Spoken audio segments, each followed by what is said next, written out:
அஸ்ஸலாமு அலைக்கும் வரஹ்மத்துல்லாஹி வபரகாத்துஹு. இன்றைய கேள்வியை பார்க்கலாம். ஈசா நபி அலைஹி வஸல்லம் அவர்கள் வானிற்கு உயர்த்தப்பட்ட சம்பவத்தை கூறவும். தஃப்சீர் இப்னு கசீரில் தேடினா மட்டும்தான் இதற்குண்டான பதில் கிடைக்கும். 4வது அத்தியாயத்தில் 150வது வசனத்துக்கு மேலே தேடுங்க. உங்களுக்கு கிடைத்த பதிலை தனிப்பட்ட முறையில் இன்ஷா அல்லாஹ் அனுப்பி கொடுங்க. நேற்று கேட்கப்பட்ட கேள்வியுடைய பதிலை பார்க்கலாம். அந்த புனித தலத்தை பற்றி விவரிக்க முடியுமா என்று கேட்டபோது நபி ஸல்லல்லாஹு அலைஹி வஸல்லம் அவர்களுக்கு எந்த சஹாபியின் வீட்டிற்கு அருகே அந்த காட்சியை அல்லாஹ் ஜல்ல ஜலாலுஹு தஆலா எடுத்து காட்டினான். தஃப்சீர் இப்னு கசீரில் தேட சொல்லி க்ளூ கொடுத்துருந்தோம்.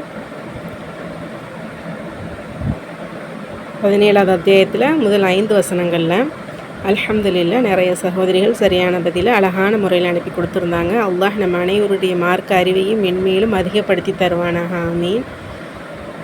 இதற்குண்டான பதிலை இப்போ எல்லோருமே தெரிஞ்சுக்கலாம். தஃப்சீர் இப்னு கசீரில் 17வது அத்தியாயத்தில் 1வது வசனத்தில் சொல்லப்பட்டிருக்குது விளக்கத்தில்.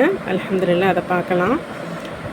நேற்றிரவு நான் ஒரு பயணத்தில் அழைத்து செல்லப்பட்டேன் என்று நபி ஸல்லல்லாஹு அலைஹி வஸல்லம் அவர்கள் கூறினார்கள். எங்கே என்று அபு ஜஹில் கேட்டான். பைத்துல் முகத்தஸிற்கு என்று நபி ஸல்லல்லாஹு அலைஹி வஸல்லம் அவர்கள் கூறினார்கள். பிறகு காலையிலேயே இங்கே வந்து விட்டீர்களா என அபு ஜஹில் கேட்டான். அதற்கு நபி ஸல்லல்லாஹு அலைஹி வஸல்லம் அவர்கள் ஆம் என்று கூறினார்கள். அவன் உடனே அவர்களை பொய்யர் என்று கூறவில்லை. ஏனெனில் தான் மற்றவர்களை அழைக்கும் போது நபி ஸல்லல்லாஹு அலைஹி வஸல்லம் அவர்கள் இதனை மறுத்துவிடக்கூடாது என்று அவன் கருதினான். எனவே உமது மக்களை நான் அழைத்தால் அவர்கள் முன்னிலையிலும் இதை கூறுவீர்களா என்று கேட்டான். அல்லாஹ்வின் தூதர் ஸல்லல்லாஹு அலைஹி வஸல்லம் அவர்கள் ஆம் என்று கூறினார்கள். உடனே அபு ஜஹில் பனி கஅப் பின் லுஐ மக்களே இங்கே வாருங்கள் என்று கூச்சலிட்டான். மக்கள் கூடினார்கள். உமது மக்களிடம் என்னிடம் சொன்னதை கூறும் என்று அபு ஜஹில் கூறினான். அல்லாஹ்வின் தூதர் ஸல்லல்லாஹு அலைஹி வஸல்லம் அவர்கள் நேற்றிரவு நான் பைத்துல் முகத்தஸிற்கு அழைத்து செல்லப்பட்டேன் என்றார்கள். இன்று காலையிலேயே எங்களுடன் இருக்கிறீர்களா என மக்கள் கேட்டனர். நபி ஸல்லல்லாஹு அலைஹி வஸல்லம் அவர்கள் ஆம் என்றார்கள். அவர்கள் இதனை பெரும் பொய் என்று கருதி ஆச்சரியத்தில் கைகளை தட்டினர், தலையில் கை வைத்து கொண்டனர்.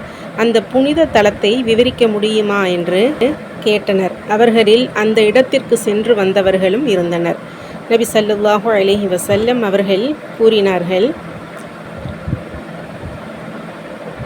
நான் அதனை விவரிக்க தொடங்கினேன். சில விவரங்கள் எனக்கு சரியாக நினைவுக்கு வராத போது அந்த பள்ளிவாசல் என் முன்னே கொண்டு வரப்பட்டு உக்கைல் அல்லது இக்கால் என்பவரது வீட்டின் அருகே வைக்கப்பட்டது.